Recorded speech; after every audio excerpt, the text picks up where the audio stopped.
ये तो अनुशासित कौम है साहब, और संविधान से चलने वाले लोग हैं। तो हम बीच में रुक गए, नहीं सीएम हाउस के अंदर घुस जाते। इनकी औकात नहीं थी हमें रोकने की, क्योंकि जब जब ब्राह्मण राजपूत बोला है और पूरा देश ने देखा है, हम लोग पीछे हटने वाली कौम नहीं। आप वाटर कैनन का प्रयोग करोगे तो साहब जब दिल्ली जाम हो सकता है तो जयपुर जाम हो जाए तो हो जाए, पर हमारे बच्चों का भविष्य जाम हो जाएगा, उसका जिम्मेदार कौन होगा? वो काला कानून हम पे थोप दिया जाएगा, जिनकी कमेटियां कॉलेज में बन चुकी है, उसका जिम्मेदार कौन होगा? कौन से विश्वगुरु की बात करते हैं ये लोग? ब्राह्मण का बच्चा अगर जेल चला जाएगा तो भारत विश्वगुरु बनेगा? एक बढ़िया का बच्चा जो जीडीपी को आगे लेके जाता है वो जेल चला जाएगा, अपराधी घोषित हो जाएगा, क्या भारत विश्वगुरु बनेगा? एक रक्षक, एक क्षत्रिय, एक सैनिक का बेटा जो इस भारत देश की बॉर्डर पर सुरक्षा कर रहा है, उसका बच्चा जेल चला जाएगा, अपराधी होगा, तो क्या सैनिक बन जाएगा? देखिए, ब्राह्मण समुदाय से विजय कौशिक जी बैठे हैं, हमारे राजपूत समाज की सबसे बड़ी संस्था राजपूत सभा से हमारे यहाँ विराजमान है पदाधिकारी धीरज सिंह जी।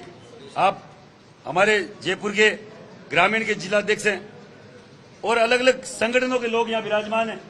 नरेंद्र महलू जी, भीम सिंह जी, दिलीप सिंह जी, शेर सिंह जी कालवी, नारायण सिंह जी दिवाड़ा। आज हम लोग शाम को ये तय करके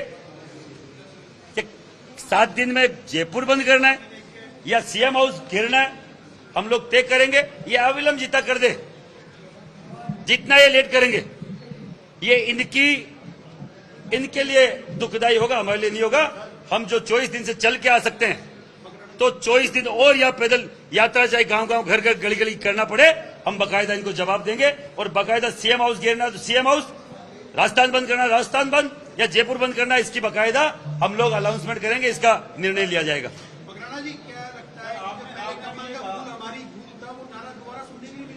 कल हमने आपको मालूम हो तो शपथ दिलाई थी कलेक्ट्री पे, हजारों लोगों ने कलेक्ट्री पे शपथ ली है कि इस बार नगर निकाय चुनाव में, पंचायती राज चुनाव में जब तक यूजीसी रोल बैक नहीं होता और हमें न्याय नहीं मिलता, हम लोग इनको वोट नहीं करेंगे।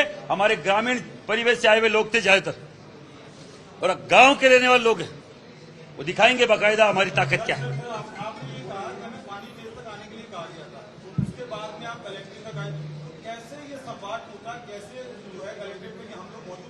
लाठीचार्ज हुआ वहां पर, अचानक से आगे जो है आपको बढ़ने दिया, उसके बाद आप सीएम हाउस की तरफ निकले, संवाद कैसे टूटा? एडीएम लेवल के अधिकारी मौजूद थे। 1.5 किलोमीटर बाद ही हमारे वहां पे बैरिकेड्स लगा दिए गए कालवाड़ पुलिया पे। हम इनसे रेगुलर संवाद कर रहे थे, हमें उन पे विश्वास नहीं था। मैं सही बताऊं, सब हम लोगों ने विश्वास किया हुआ था उन अधिकारियों पर मेरी मां बहन के ऊपर उन्होंने छाती पे वाटर कैनन मारा, तब हमने संवाद करना बंद कर दिया। जो अधिकारी हमारी बात नहीं मानकर हमारी बहन बेटियों की छाती पे वाटर कैनन मारता है, उससे किस तरीके से बात की जा सकती है, आप बताइए। हमने 4 बैरिकेड्स तोड़ के फिर हम लोग वहां है जहां हमने पहले से खोल कर रखा था, हम जाएंगे। और अब वहां पे आके बोलते हैं कि कलेक्टर नहीं आएंगे, तब हमने सीएम हाउस की तरफ कूच किया था। और यह बात मान लो, हमारी ये तो अनुशासित कौम है साहब, और संविधान से चलने वाले लोग हैं। तो हम बीच में रुक गए, नहीं सीएम हाउस के अंदर घुस जाते। इनकी औकात नहीं थी हमें रोकने की, क्योंकि जब जब ब्राह्मण राजपूत बोला है और पूरा देश ने देखा है, हम लोग पीछे हटने वाली कौम नहीं है। वहां जो लगे हुए जितने भी पुलिसकर्मी, आला अधिकारी थे, सबके सब हमसे अलग बात कर रहे थे। अधिकारी, आप कलेक्टर लेवल के अधिकारियों से अलग बात कर रहे थे, कमिश्नर कलेक्टर से, और अपने जो भी इनके मंत्री संतरी मुख्यमंत्री है उनको अलग हमारी छवि पेश कर रहे थे और बकायदा जामनी ले रहे थे हमारी कि साहब हम देख लेंगे। हम क्या देख लेंगे? क्या हमारा जायज मांगों को लेकर हम इस संविधान के हिसाब से विरोध नहीं कर सकते? किसने आपको ये पावर दिया कि आप 800 किलोमीटर चल के आने वाले लोग से आप कोई अब तक 24 दिनों में बीजेपी का एक पंच, सरपंच, प्रधान, प्रमुख, एमएलए, एमपी, मंत्री, मुख्यमंत्री, एक भी मैसेज नहीं। और बीजेपी छोड़िए, विपक्ष का, कांग्रेस का भी एक भी एमएलए, एमपी, एक भी नेता हमसे मिलने तक नहीं आया, हमसे बात करने तक नहीं आया। यह हठधर्मिता इन नेताओं की है। पक्ष अगर कुछ गलत काम करता है तो विपक्ष घर घर जाके उसकी बात रखता है कि साहब ये गलत अमिटमेंट आया है, गलत काला कानून आया है। पर आपने देखा होगा, न पक्ष ने बोला न विपक्ष ने बोला। कौन सी कांग्रेस सरकार ने अब तक हमारी मांग को लेकर उठाया, केवल एक प्रताप सिंह खाचरियावास को छोड़ दीजिए, जिन्होंने कल हमारे पर लाठीचार्ज हुई, प्रेस कॉन्फ्रेंस के विरोध दर्ज कराया। उसके अलावा कोई माइकल लाल ऐसा नहीं था जो हमारे पक्ष में आके खड़ा हुआ। क्या हम किसी के वोटर नहीं है? क्या हम भारत के नागरिक नहीं है? क्या हम दोयम दर्जे के नागरिक हैं? जो न कांग्रेस हमें हमारा मानती है, न बीजेपी मानती है।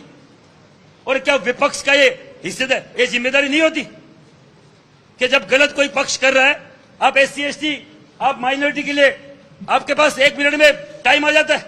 राहुल गांधी से लेकर खड़गे तक और यहां के प्रदेश अध्यक्ष से लेकर पूर्व मुख्यमंत्री तक आप दिल्ली की सड़कों पर चले जाते हैं और यहां आपके देश में, आपके प्रदेश में आंदोलन हो रहा है। आप 2 शब्द बोलने जैसे नहीं है और आप उम्मीद करते हैं कि हम अगर बीजेपी का विरोध करेंगे तो आपको जिताएंगे, चाहे तीसरा धड़ा खड़ा करना पड़ जाए और चाहे निर्दलीय हमें लोगों को जिताना पड़ जाए। हम वोट तुम्हें भी नहीं देंगे और वोट तुम्हें भी नहीं देंगे और जाएंगे, हराएंगे और बाकायदा हमारी बात को रखेंगे। क्या आप मानते हैं पुलिस का फेलियर था? कल 8 घंटे पूरा जयपुर शहर जो पूरी तरीके से जाम में फंसा रहा, हम खुद जो है 5-5 घंटे हम लोग भी गाड़ियों में फंसे रहे। पुलिस प्रशासन का कहना है कि आपकी रैली की वजह से ये पूरी तरीके से जयपुर शहर परेशान। हमने तो साहब इनकी हर बात मानी। एक रोड साइड की हमें दे दे, पानी पेज चौराहे तक, जो इनका बोलना था। इनका SP ने मुझे बोला, पहले तो बोला चिंकारा कैंटीन तक आ जाए, फिर चिंकारा कैंटीन से कि नहीं आप पानी पेज।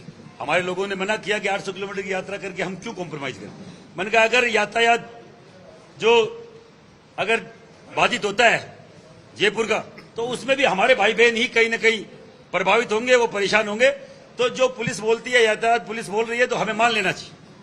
पर साहब रैली के रवाना होते ही हमारी बहन बेटियों पे आप लाठी बरसाओगे, आप वाटर कैनन का प्रयोग करोगे, तो साहब जब दिल्ली जाम हो सकता है तो जयपुर जाम हो जाए तो हो जाए, पर हमारे बच्चों का भविष्य जाम हो जाएगा, उसका जिम्मेदार कौन होगा? वो काला कानून हम पे थोप दिया जाएगा, जिनकी कमेटियां कॉलेज में बन चुकी है, उसका जिम्मेदार कौन होगा? कोई नेता बोल के, हमारे नेता मीठी गोली हमारे समाज को दे रहे हैं कि सुप्रीम कोर्ट का स्टे है। क्या सुप्रीम कोर्ट हमारे संविधान में अंकित कोई लॉ को बदल सकता है?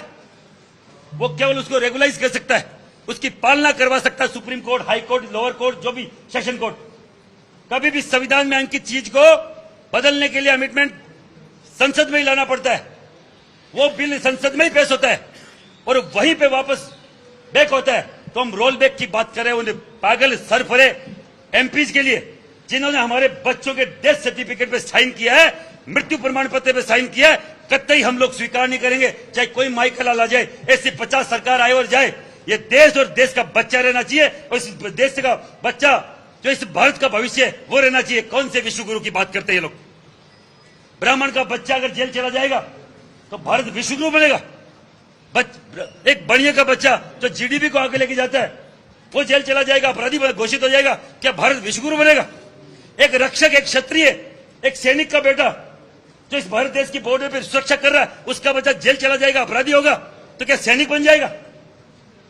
ये देश विश्व गुरु बनेगा इसे? नेपाल जी, आपने तीसरी पार्टी की बात की है, क्या आप लोग कोई सवर्णों की पार्टी बनाएंगे? और दूसरा सवाल, देवेंद्र सिंह पालड़ा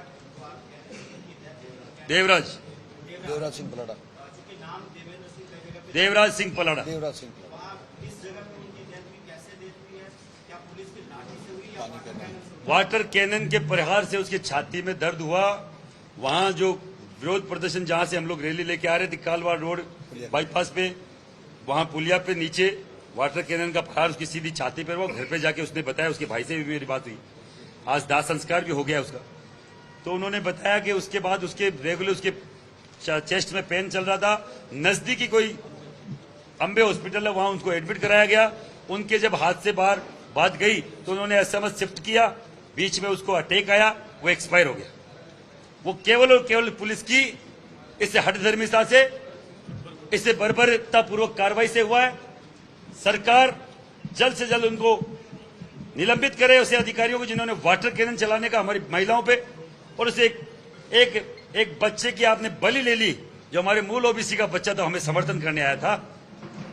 उसका जितना धन्यवाद करे कम है। हम उसको वापस नहीं ला सकते, पर हमारे संस्थाओं की तरफ से भी उसको हम लोग आर्थिक मदद देंगे। पर 1 करोड़ का मुआवजा, सरकारी नौकरी सरकार जल्द से जल्द उसको दे, नहीं तो हम लोग बाकायदा इस जयपुर को घेरेंगे, सीएम हाउस घेरेंगे, राजस्थान बंद का भी हम लोग प्लान कर रहे हैं। 7 दिन के अंदर ये करे, अविलंब हमसे बात करे। और यूजीसी के मुद्दे को हम लोग यूपी यही स्वर्ण न्याय यात्रा करने को तैयार है, हमारा रूट मैप बन के तैयार है। एमपी में हम लोग रूट मैप बना के तैयार बैठे हुए, गुजरात में हम लोग रूट मैप बना के तैयार बैठे हुए, हरियाणा में बैठे हुए, हिमाचल में बैठे हुए, बिहार में बैठे हुए। और आपके चैनलों के माध्यम से बोल रहा हूं, एक दिन एक तय समय पर यह स्वर्ण न्याय यात्रा एक दिन सीधी उसी दिन दिल्ली कूच करेगी 5-6 राज्यों से, और बाकायदा पूरी दिल्ली को घेरेंगे जब तक ये रोल बैक नहीं होता।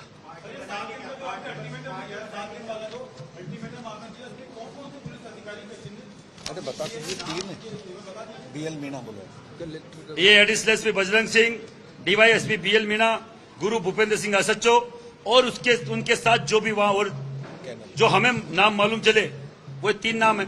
और वह खूब सारी जिनकी ड्यूटी थी उनके अधिकारियों को तो मालूम है किसकी ड्यूटी। साहब, सीएम हाउस घेरने की प्लानिंग हमारी है। हो सकता है जयपुर भी बंद करें, और फिर भी हठधर्मिता रखी, राजस्थान बंद करेंगे, और फिर भी नहीं रखी तो निकाय चुनाव के जो 15 तारीख से गाइडलाइन जारी हो रही है, गांव गांव घर घर जाएंगे और निकाय चुनाव में, पंचायती राज चुनाव में इनको हराएंगे। सरकार पार्टी का तो अभी मालूम नहीं, हम तो गैर राजनीतिक लोग हैं, पर ऐसे लोगों को जरूर सपोर्ट करेंगे जो इन दोनों पार्टियों को हराने का काम करेगी। हमारे लोग खड़े करेंगे।